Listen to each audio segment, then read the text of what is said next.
D P او قصور ظاہر نواز مروت کی ہدایت پر تھانہ سٹی چونیا نے جرائم پیشہ افراد کے خلاف بڑی کارروائی کی ہے، جس میں 10 رکنی یونس عرف کبوتری ڈکیت گینگ کے سرگنا سمیت 4 افراد کو گرفتار کر لیا ہے۔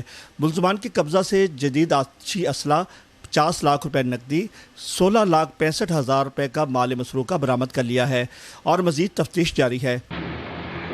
ایک 4 رکنی گینگ گرفتار کیا ہے، جس کے اندر 10 مقدمات ڈکیتی اور رازدانی کے انہوں نے برآمد کیے ہیں۔ اس کے اندر 16.5 لاکھ روپے نقد اور 8 مویشی ہیں، 1 رکشہ ہے اور کچھ زیورات ہیں، یہ برآمد کیے ہیں۔ یہاں پہ پہلے کافی دیر سے وارداتیں ہو رہی تھی۔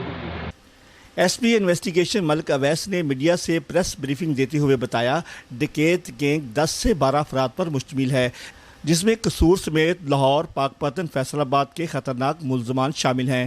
انہوں نے ضلع بھر میں شدید خوف و ہراس پھیلا رکھا تھا اور پچھلے کافی عرصہ سے وارداتیں سر انجام دے رہے تھے۔ بقیہ افراد ملزمان کی گرفتاری کے لیے ٹیمیں تشکیل دے دی ہیں، جس کی تلاش کے لیے مختلف مقامات پر چھاپے مارے جا رہے ہیں۔